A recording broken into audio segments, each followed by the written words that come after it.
नमस्कार, जय हिंद। स्वागत है आपका स्टडी लवर्स फैमिली में। और आज के इस वीडियो में हम सेल बायोलॉजी पढ़ने वाले हैं, साइटोलॉजी को डिटेल में डिस्कस करने वाले हैं, जो हेल्पफुल होंगे। जहां पर भी साइंस से रिलेटेड क्वेश्चन पूछे जाते हैं, चाहे वो आपका आने वाला फॉरेस्टर एग्जाम हो या फिर एलटी साइंस वाला एग्जाम हो या फिर लेक्चरर बायोलॉजी का एग्जाम अगर आपका है, तो वहाँ पर आपके लिए ये वीडियो हेल्पफुल होगा। तो शुरू कर लेते हैं, हम ज़्यादा टाइम नहीं लेंगे। सबसे पहले हम समझ लेते हैं कि कोशिका विज्ञान क्या है, या सेल बायोलॉजी भी आप बोल सकते हैं, साइटोलॉजी भी बोल सकते हैं। तो आपके पास सिलेबस में cell the unit of life mention है, तो वहाँ पर आपको इससे रिलेटेड क्वेश्चन देखने को मिलेंगे। तो सेल क्या है? जीवन की एक सबसे छोटी कार्यात्मक यानी फंक्शनल एंड संरचनात्मक स्ट्रक्चरल यूनिट होती है। कोशिका शब्द का सर्वप्रथम प्रयोग जो है रॉबर्ट हुक ने, जो कि अंग्रेज थे, 1665 में किया था। यहाँ से आपको ये ध्यान रखना है, हर आम भर्तियों में भी पूछा जाता है कि कोशिका की खोज किसने की थी, तो रॉबर्ट हुक ने की थी। कब की थी? 1665 में की थी। तो ये आपको थोड़ा सा ध्यान रखना है। आगे देखिए, सेल जो है, कोशिका जो है, कोशिका को हम थोड़ा सा देखें अगर, कि सबसे छोटी जो कोशिका होती है वो माइकोप्लाज्मा की होती है। सबसे छोटी कोशिका अगर पूछ ली जाए तो माइकोप्लाज्मा आंसर होगा। और सबसे बड़ी कोशिका शुतुरमुर्ग का अंडा होता है। और सबसे लंबी अगर कोशिका पूछी जाए तो यहाँ पर कंफ्यूज नहीं होना, बड़ी पूछे तो शुतुरमुर्ग का अंडा है, और सबसे लंबी पूछी तो तंत्रिका तंत्र, यानी जो आपका तंत्रिका तंत्र होता है, यानी नर्वस सिस्टम, ये नर्वस सिस्टम जो होगा, नर्वस सिस्टम जो होता है उसकी कोशिका, तंत्रिका कोशिका जो है वो सबसे लंबी कोशिका होती है, यानी न्यूरॉन भी हम बोलते हैं। तो न्यूरॉन हमारी क्या हो गई? सबसे लंबी कोशिका हो गई। ये आपको ध्यान रखना है। आगे बढ़ते हैं। सेल थ्योरी जो है, सेल थ्योरी यानी कोशिका सिद्धांत। कोशिका सिद्धांत का प्रतिपादन किसने किया था? ये क्वेश्चन अक्सर पूछा जाता है। तो स्लाइडेन और स्वान का नाम आपको ध्यान रखना है कि कोशिका सिद्धांत के प्रतिपादक कौन है। स्लाइडेन और स्वान है, तो ये दोनों नाम आपको ध्यान रखने हैं।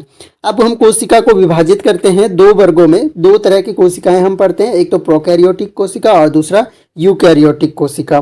तो प्रोकैरियोटिक का मतलब होता है प्रिमिटिव, यानी आद्य, यानी ये क्या है? एक तरह से आद्य है, प्रिमिटिव है, यानी पुरानी, एक तरह से हम बोल सकते हैं सरल भाषा में। तो इसमें क्या होता है?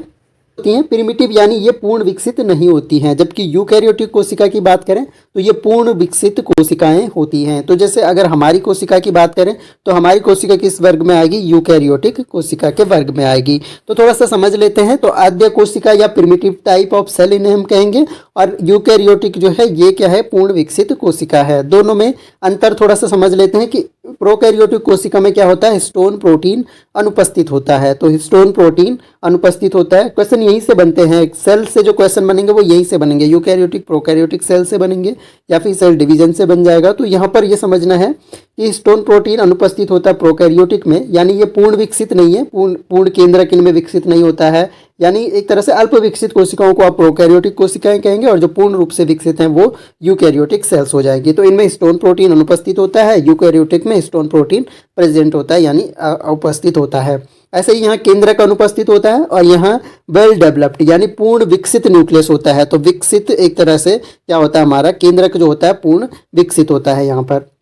ऐसे ही अगर कोशिका भित्ति की बात करें तो सेल वॉल जो होती है यहाँ पर प्रोटीन और कार्बोहाइड्रेट की बनी होती है। ये इंपॉर्टेंट है, ध्यान रखना है कि प्रोकैरियोटिक में जो सेल वॉल बनी होती है वो प्रोटीन प्लस कार्बोहाइड्रेट की बनी होती है, जबकि यूकैरियोटिक में जो सेल वॉल होती है वो सेलुलोज से बनी हुई होती है। इसके अलावा राइबोसोम अगर देखे जाए तो राइबोसोम इनमें 70S टाइप के राइबोसोम पाए जाते हैं, और इनमें राइबोसोम जो है वो 80S टाइप के पाए जाते हैं। तो ये आपको ध्यान रखना है। बहुत एक तरह से शॉर्ट नोट्स मैंने बनाया है कि आसानी से आप लोग जो है एग्जाम तक के लिए 1-2 महीने में अपना अच्छे से कवर कर जाओ। तो मैं कोशिश करूंगा कि आने वाले टाइम में आपको केमिस्ट्री वगैरह का भी यूनिट वाइज यहाँ पर वीडियो देखने को मिलेगा। तो फिलहाल तो बायो से स्टार्ट कर रहे हैं। आपका रिस्पांस देखेंगे, अगर ठीक रहता है या फिर आप लोगों को पसंद आता है, समझ आती है मेरी बातें।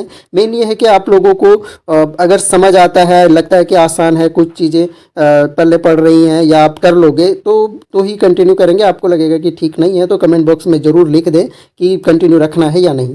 तो लाइसोसोम एब्सेंट होता है प्रोकैरियोटिक सेल्स में, और यूकैरियोटिक सेल में लाइसोसोम जो है प्रेजेंट होता है। तो यहाँ से क्वेश्चन बनते हैं। तो किन में ऐसे पूछ लेगा कि प्रोकैरियोटिक सेल्स में इनमें से क्या एब्सेंट रहता है या क्या क्या प्रेजेंट रहता है, तो ये आपको थोड़ा सा ध्यान रखना होगा।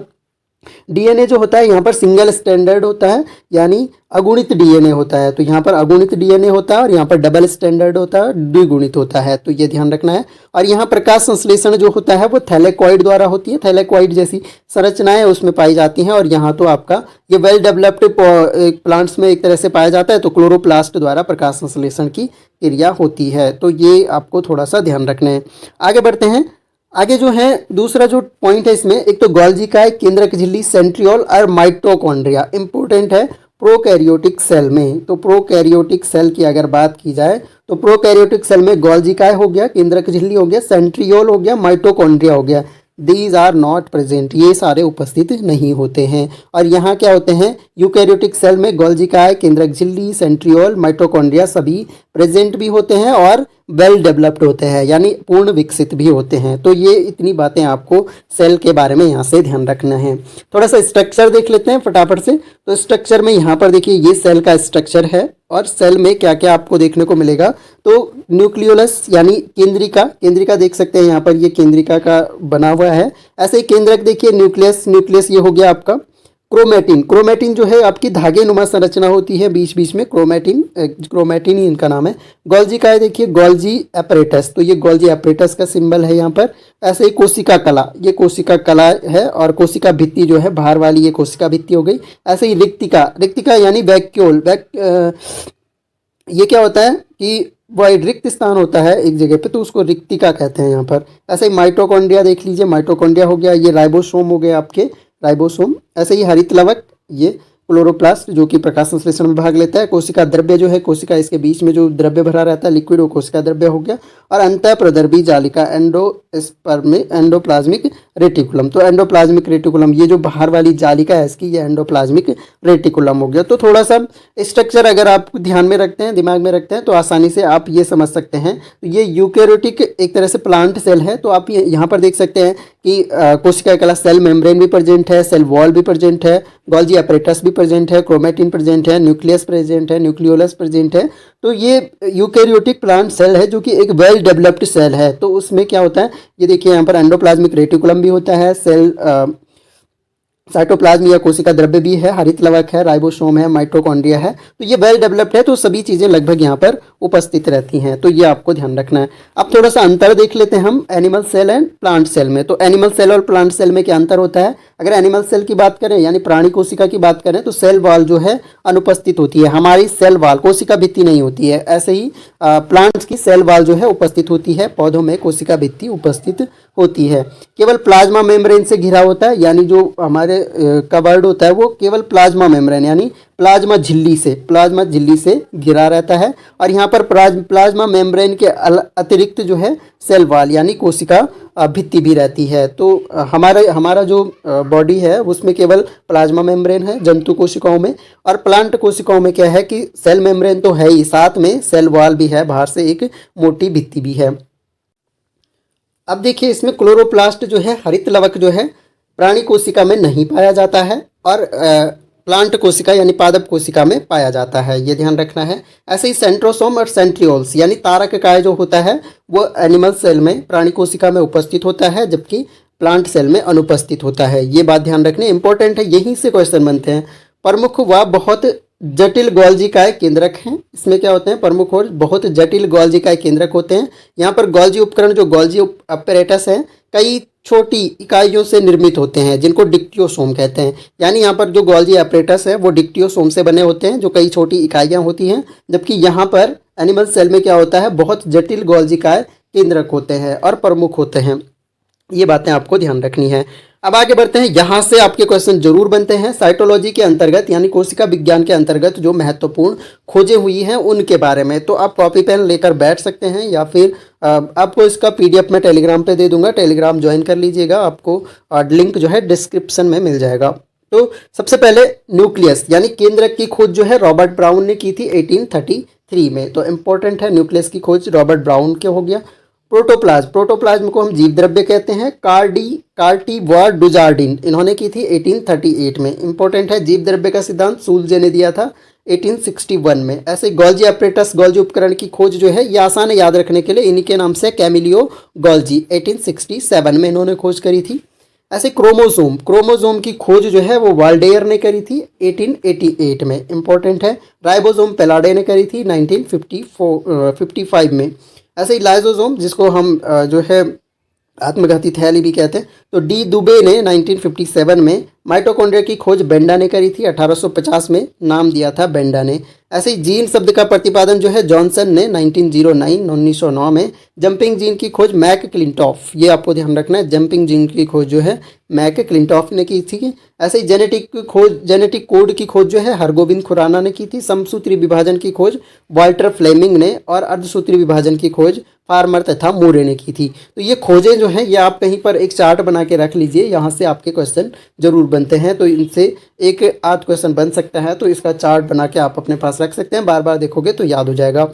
और यहाँ से कोशिकाओं के संरचना, अब हम सेल ऑर्गन्स पढ़ने वाले हैं, अलग अलग सेल ऑर्गन्स। तो मैंने अलग अलग सेल ऑर्गन्स के बारे में यहाँ पर काफ़ी शॉर्ट में और इम्पोर्टेंट फैक्ट ही रखे हैं। तो सबसे पहले सेल वाल, कोशिका भित्ति जो कि बाहरी आवरण है, तो केवल प्लांट सेल में उपस्थित होती है। पहली बात, सबसे इंपॉर्टेंट बात है कि एनिमल सेल में सेल वाल प्रेजेंट नहीं होती है, सेलुलोज की बनी होती है। और कोशिका को निश्चित आकार प्रदान करना इसका मुख्य कार्य है। एक कोशिका को दूसरी कोशिका से बांधे रखती है, तो ये काम हो गया सेल वाल का, और only present in plant cell, केवल प्लांट सेल में पाई जाती है। दूसरा जो हमारा सेल ऑर्गन है वो है कोशिका झिल्ली। कोशिका भित्ति के अंदरूनी सतह पर कोशिकाओं को घेरे रहती है। यह सेमी परमेबल यानी अर्धपारगम्य झिल्ली होती है। कैसी झिल्ली होती है ये? अर्धपारगम्य झिल्ली होती है। अर्धपारगम्य झिल्ली कौन सी होती है? जिसमें जो आपका सॉल्यूशन होता है उसमें जो विलायक है, तो विलायक के कण जो है आर पार आसानी से जा सकते हैं, तो ऐसे झिल्ली को अर्धपारगम्य झिल्ली हम कहते हैं। तो कोशिका के अंदर बाहर पदार्थों का परिगमन इसी से होता है, तो ये क्या है? अर्धपारगम्य झिल्ली हो गई। आगे देखते हैं माइटोकॉन्ड्रिया। माइटोकॉन्ड्रिया जो है हमने अभी ऊपर डिस्कस किया था कि किसने इसकी खोज की थी। इसको हम पावर हाउस ऑफ सेल भी कहते हैं, यानी कोशिका का पावर हाउस भी कहते हैं। खोज जो है अल्टमैन ने की थी और नाम जो है बेंडा ने दिया था। अभी हमने देखा था 1886 में अल्टमैन ने माइटोकॉन्ड्रिया की खोज करी। इसका मुख्य कार्य जो है ऊर्जा युक्त कार्बनिक पदार्थों का ऑक्सीडेशन करना। ऊर्जा युक्त जो कार्बनिक पदार्थ होते हैं उनका ऑक्सीकरण करता है। इसमें डीएनए पाया जाता है, माइटोकॉन्ड्रिया में डीएनए पाया जाता है, और ऑक्सीडेशन में एडीपी से एटीपी का निर्माण होता है। एडीपी यानी एडेनोसिन डाइफॉस्फेट, यानी डाइफॉस्फेट के अणु जो हैं वो टूट जाते हैं और एडिनोसिन ट्राइफॉस्फेट बना लेते हैं, यानी ट्राइफॉस्फेट में कन्वर्ट हो जाता है। तो जब ऑक्सीडेशन होगा तो क्या हो जाएगा? एडीपी जो है एटीपी में कन्वर्ट हो जाता है। अगला जो ऑर्गन है वो न्यूक्लियस है, केंद्रक। सेल का सबसे प्रमुख अंग है, प्रबंधक का कार्य करता है, और इसका अगर कंपोजिशन देखें तो 85% जो है न्यूक्लियस केंद्रक में प्रोटीन होता है, 10% इसमें आरएनए होता है, और 5% डीएनए होता है। कभी सिंपल सा क्वेश्चन बना लेता है कि केंद्रक में निम्न में से क्या उपस्थित नहीं होता है? ऑप्शन दे देगा प्रोटीन, विटामिन, आरएनए, डीएनए। तो वहाँ पर आपको ये चीज़ें ध्यान रखनी। इसके कंपोजिशन में क्या है? डीएनए, आरएनए है और प्रोटीन है। केंद्रक में उपस्थित द्रव्य में धागे नुमा क्रोमेटिन पाया जाता है जो डीएनए का बना होता है। केंद्रक में जो द्रव्य में धागा नुमा क्रोमेटिन जो होती है, थ्रेड लाइक स्ट्रक्चर होता है, यानी धागे जैसी संरचना होती है, वो डीएनए का बना होता है। सेल डिवीजन के समय क्रोमेटिन ही गुणसूत्र में बदलते हैं, यानी क्रोमेटिन जो है वो क्रोमोसोम्स में बदल जाते हैं और वो क्या करते हैं? अनुवांशिक सूचनाओं के वाहक होते हैं। ये ध्यान रखना है कि सेल डिवीजन जब होता है, कोशिका विभाजन की प्रक्रिया जब होती है, तो ये क्रोमेटिन ही गुणसूत्र बन जाते हैं और उनसे क्या करते हैं? ये अनुवांशिक सूचनाओं के वाहक होते हैं। सभी जातियों में क्रोमोसोम की संख्या जो है निश्चित होती है। मनुष्य में 23 जोड़ी जो है क्रोमोसोम हमारे पास कितनी है? 23 पेयर जो है क्रोमोसोम होते हैं, जिसमें से 22+1 यानी 22 जो हमारे पास होते हैं वो ऑटोसोम्स होते हैं, जो कि XX होते हैं, वो मेल में भी होते हैं और फीमेल में भी होते हैं। तो 22 जोड़ी जो क्रोमोसोम होते हैं वो दोनों में सेम होते हैं, और सेक्स क्रोमोसोम जो एक जोड़ी होता है ये आपका सेक्स क्रोमोसोम होता है, जो कि अगर मेल में या तो XX होगा या फिर XY होगा, तो डिपेंड करता है। मेल में XY होता है, फीमेल में XX होता है। तो यहाँ पर ये ध्यान रखने वाली बातें हैं। तो स्त्री पुरुष में समान होते हैं ऑटोसोम्स 22 जोड़ी, और एक जोड़ी हमारा सेक्स क्रोमोसोम होता है, वो महिला में XX होता है और पुरुष में XY होता है। स्त्री एवं पुरुष में भिन्न इसी से शिशु का लिंग निर्धारण होता है, यानी जो सेक्स डिटर्मिनेशन होता है, यानी जो लिंग निर्धारण होता है वो सेक्स क्रोमोसोम के द्वारा होता है, जो कि मेल का जो है एक्स वाई है और फीमेल का जो है एक्स एक्स है। तो अब क्या होता है, डिपेंड करता है कि अगर एक्स जो है क्रोमोसोम आपस में संकरण करते हैं तो क्या होगा, फिर लड़की होगी, और एक्स वाई जब करेगा तो लड़का होगा। तो डिपेंड करता है, यानी पूरी तरह से डिपेंड करता है मेल पर कि उसका लड़का होना है या लड़की होनी है, तो मेल क्रोमोसोम पे डिपेंड करता है। अगला जो हमारे पास सेल ऑर्गन है वो राइबोसोम है, और राइबोसोम जो है प्रोटीन संश्लेषण का प्रमुख कार्य इनका है, और यह क्या करता है, आरएनए राइबो न्यूक्लिक एसिड का बना होता है। ये आपको ध्यान रखना है। इसे प्रोटीन की फैक्ट्री कहते हैं, फैक्ट्री ऑफ प्रोटीन भी राइबोसोम को कहते हैं, और इसका कार्य ही क्या है, प्रोटीन संश्लेषण करता है। अब ये इंपॉर्टेंट फैक्ट है, यहाँ पर आपको ध्यान रखना है कि स्तनधारियों की जो आरबीसी होती है, रेड ब्लड सेल्स में, इनमें राइबोसोम एवं एंडोप्लाज्मिक रेटिकुलम नहीं पाया जाता है स्तनधारियों की आरबीसी में। तो यहाँ पर देख लीजिए, यहाँ पर जो हमारे पास राइबोसोम होते हैं वो दो टाइप के होते हैं, 70S और 80S। और 70S हमने ऊपर पढ़ा था कि प्रोकैरियोटिक सेल में 70S, ये इसकी दो यूनिट होती हैं, 50S और 30S। और जो यूकैरियोटिक सेल में होती है इसकी ये 60S प्लस 40S, यानी दो यूनिट इसकी है। दो यूनिट से इनको मिलाकर ये बना है, तो 60S और 40S, तो ये 80S हो गया, और ये 50S और 30S जो है 70S, ये यूकैरियोटिक सेल्स में पाया जाता है और ये प्रोकैरियोटिक सेल्स में पाया जाता है। अगला जो हमारे पास ऑर्गन है वो है हरित लवक यानी क्लोरोप्लास्ट। मुख्य कार्य क्या है, फोटोसिंथेसिस, प्रकाश संश्लेषण का कार्य है। इसमें क्लोरोफिल पाया जाता है जिससे पौधों का रंग हरा होता है, आम सी बात है, सबको पता है। पादप कोशिका की रसोई इसको हम उपनाम देते हैं। इसमें जो है कैरोटीन एवं जेंथोफिल नामक वर्णक भी पाए जाते हैं जिससे पत्तियों का रंग पीला होता है। तो कैरोटीन और जेंथोफिल से पत्तियों का रंग पीला होता है, और पर्णहरित भी पाया जाता है क्लोरोफिल के कारण, जिसके कारण जो है रंग हरा होता है। लवक जो है इसमें हरित लवक, अवर्णी लवक, जड़ों तथा भूमिगत भागों के लिए अवर्णी लवक होते हैं, यानी कोई वर्ण कोई रंग वहाँ पर देखने को नहीं मिलेगा। और वर्णी लवक जो है, जैसे रंगीन लवक प्राय लाल, पीले, नारंगी पुष्प, फूल में, फल, भित्ति और बीज में ये वर्णी लवक पाए जाते हैं।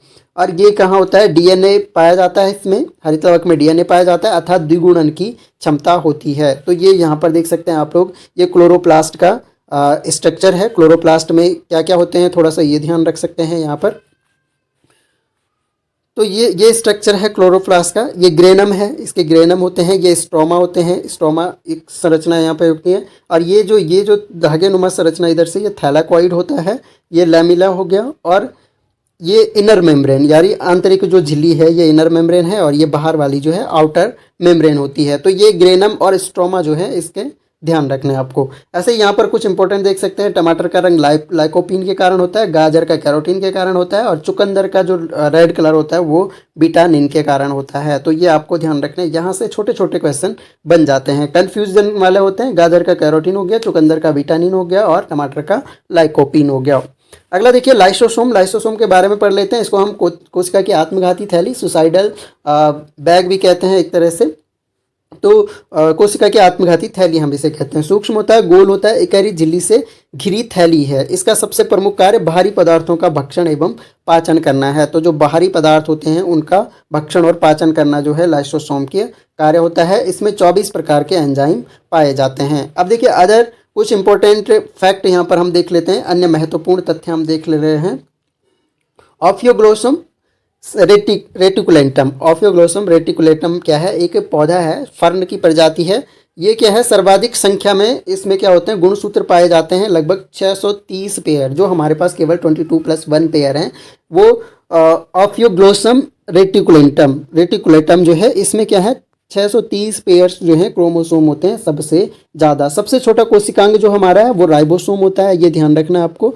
सबसे बड़ा कोशिकांग जो होता है न्यूक्लियस। अब ये सीक्वेंस वाइज है, कभी सीक्वेंस वाइज लगाने को आ जाता है कि बड़े से छोटे के क्रम में लगाइए। तो सबसे बड़ा जो है वो न्यूक्लियस हो गया आपका, फिर जो है क्लोरोप्लास्ट हो गया, फिर जो है माइटोकॉन्ड्रिया हो गया। तंत्रिका कोशिकाओं की आयु जो है सर्वाधिक होती है। तंत्रिका कोशिका सबसे लंबी भी होती है और उम्र भी उनकी सबसे ज़्यादा होती है। अस्थि कोशिकाएं, बोन सेल्स जो हैं 15 से 20 वर्ष तक। अब देखिए, अब यहाँ पर हम लास्ट में केमिकल कंपोजिशन देखते हैं, सेल का केमिकल कंपोजिशन कि सेल में क्या क्या पाए जाते हैं। तो हमारी जो कोशिका है, एक कोशिका जो हमारी है बॉडी के अंदर, उसमें वाटर सबसे ज़्यादा, क्या वाटर 80% वाटर, इनऑर्गेनिक सॉल्ट्स यानी अकार्बनिक जो लवण होते हैं 1.0%, ये कार्बोहाइड्रेट भी 1.0%, लिपिड्स यानी वसा भी होता है 0.5%, प्रोटीन्स जो होती हैं वो 12% जो है प्रोटीन हमारी सेल में, न्यूक्लिक एसिड जो है 2% हो गया, और अदर ऑर्गेनिक सब्सटेंसेस जो हो गए ये 0.5% हो गए। तो अगर केवल अकार्बनिक पदार्थों की बात करें, इनऑर्गेनिक कंपाउंड की बात करें, तो 80+1 यानी 81% तो केवल इनऑर्गेनिक एक तरह से मटेरियल होता है, और कार्बनिक पदार्थ जो होता है वो बाकी का जो बचा 19 ही बचा 19% वो सारा ऑर्गेनिक होता है। कभी ये पूछ लिया जा सकता है कि जो केमिकल कंपोजिशन होता है सेल का उसमें इनऑर्गेनिक कंपाउंड कितना है और ऑर्गेनिक कंपाउंड कितना है, तो ये दो बातें आपको यहाँ से ध्यान रखनी है। सबसे ज़्यादा क्या है, वाटर है, सेल में सबसे ज़्यादा वाटर है और उसके बाद प्रोटीन है। अच्छा आगे बढ़ते हैं। अब देखिए यहाँ पर प्रोटीन की सर्वाधिक मात्रा ये किस आधार पर है, मैमेलियन सेल में ड्राई मास के आधार पर, यानी ड्राई मास जो होता है उसके आधार पर क्या है ये परसेंटेज है। तो सर्वाधिक जो परसेंटेज है वहाँ पर ये प्रोटीन का है, 60% जो है। मैमेलियन का मतलब जो लगभग एनिमल सेल यानी जंतु कोशिका जो होती है एक वेल डेवलप्ड, जैसे हम लोगों की सेल है, तो हमारे कंपोजिशन में प्रोटीन 60% हो गया और मिसलेनियस हो गया 10%। ऐसे मेटाबोलाइट्स जो हो गए इनका भी कुछ परसेंटेज यहाँ पर, न्यूक्लिक एसिड जो हो गया लगभग 3% के समथिंग होता है, इनऑर्गेनिक आयंस जो है 3% हो गया, और ग्लाइकेंस एक तरह से 6%, और लिपिड्स जो होते हैं वो आपके 16% होते हैं। तो ये तो मैमेलियन सेल का कंपोजिशन है। तो ज़्यादा इंपॉर्टेंट आपको ये ध्यान रखना है कि सबसे ज़्यादा मात्रा जो है प्रोटीन की होती है मैमेलियन सेल में, किस आधार पर, ड्राई मास के आधार पर। आगे बढ़ते हैं और कोशिका विभाजन को हम थोड़ा सा देखते हैं। कोशिका विभाजन का जो सर्वप्रथम विर्चॉव ने दिया था, विर्चॉव कोशिका विभाजन, प्रश्न आया था कि कोशिका विभाजन जो है सबसे प्रथम किसने दिया था, तो सेल डिवीजन देखा था सबसे पहले विर्चॉव ने। और 3 प्रकार का सेल डिवीजन है मुख्यतः, और इसको हम थोड़ा सा शॉर्ट में ही डिस्कस करेंगे, इतना डेप्थ इतना टाइम नहीं बचेगा इसमें। सबसे पहले असूत्री विभाजन, दूसरा समसूत्री विभाजन माइटोसिस, और तीसरा मियोसिस अर्धसूत्री विभाजन। क्या होता है असूत्री विभाजन, यह अविकसित कोशिकाओं जैसे बैक्टीरिया हो गया, ब्लू ग्रीन एल्गी हो गया, ईस्ट हो गया, अमीबा हो गया आदि में पाया जाता है। तो ये कहाँ पाया जाता है, आपके बैक्टीरिया अमीबा में, है ना। तो जो कोशिकाएं क्या होती हैं, अविकसित कोशिकाएं होती हैं, उनमें पाया जाता है। बैक्टीरिया हो गया, ब्लू ग्रीन एल्गी हो गया, ईस्ट हो गया, अमीबा हो गया, इनमें पाया जाता है। समसूत्री विभाजन की खोज जो है वाल्थेर फ्लेमिंग ने की थी 1879 में। यह विभाजन कायिक कोशिका सोमेटिक सेल में होता है। तो जो कायिक कोशिकाएं होती हैं उनमें यह विभाजन होता है। यह कोशिका से 2 कोशिका का निर्माण होता है, यानी एक कोशिका से जो है 2 कोशिकाएं बनती है इसमें, जिसमें गुणसूत्रों की संख्या समान रहती है। यानी एक कोशिका जब विभाजित होगी, समसूत्री विभाजन जब होगा, तो ये अगर एक कोशिका है, ये अगर ऐसे विभाजित हो रही है तो 2 कोशिकाएं बनाएगी और गुणसूत्रों की संख्या दोनों में समान रहती है। सबसे छोटी अवस्था जो है एनाफेज होती है। तो इनकी जो अवस्था होती है कोशिका विभाजन की, इसमें सबसे छोटी अवस्था जो है एनाफेज होती है। दूसरे दिन हम डिटेल में सेल डिवीजन को डिस्कस कर लेंगे। अर्धसूत्री विभाजन की जब बात करते हैं तो अर्धसूत्री विभाजन की खोज जो है बीजमैन ने की थी, और विस्तृत अध्ययन इसका स्ट्रॉसबर्गर ने किया था। तो ये आपको थोड़ा सा ध्यान रखना है। और इसमें आप देखिए यहाँ पर यह विभाजन केवल जनन कोशिकाओं में होती है, यानी केवल रिप्रोडक्टिव सेल्स में यह विभाजन होता है। और एक कोशिका से 4 कोशिका, यानी अर्धसूत्री विभाजन में क्या होगा, एक कोशिका जो है 4 कोशिकाओं में विभक्त हो जाएगी। तो 4 कोशिकाओं में विभक्त हो जाती है, और गुणसूत्रों की संख्या जो है आधी हो जाती है। अगर इस कोशिका में 2 गुणसूत्र हैं तो आगे कोशिकाओं में गुणसूत्रों की संख्या क्या हो जाएगी, आधी हो जाएगी। तो ये आपको थोड़ा सा ध्यान रखना है। तो ये आज के वीडियो में हमने सेल और सेल ऑर्गन इंपॉर्टेंटली डिस्कस किए, जो कि काफ़ी इंपॉर्टेंट है। और आप लोग बताइए कि कैसा आपको ये लेक्चर लगा। क्या अगर आप चाहते हैं कि इसी तरह के वीडियोज़ आपको कंटिन्यू मिलते रहें बायो पे, मैं कोशिश करूंगा केमिस्ट्री पे भी बनाने की, और फिजिक्स पे भी अगर टाइम बचता है तो। इसके अलावा बायो का तो कम से कम 2-4 जो इम्पोर्टेंट टॉपिक है वो तो आएंगे। और इसके अलावा अगर आपको ठीक लगता है तो मैं प्रॉपर जो है सिलेबस के अकॉर्डिंग जो है यूनिट वाइज ये करवा दूंगा। बस आपका रिस्पॉन्स अगर आपको अच्छा लगता है तो कमेंट बॉक्स में ज़रूर लिखें, पसंद नहीं आता है तो भी लिखें। आप अपना फीडबैक दे सकते हैं, आपको जो लगता है इसमें इम्प्रूवमेंट करने के लिए वो भी आप अपने सजेशन देख सकते हैं। मोस्ट वेलकम रहेगा आपके सजेशंस का। तो मिलते हैं नेक्स्ट वीडियो में, तब तक के लिए जय हिंद।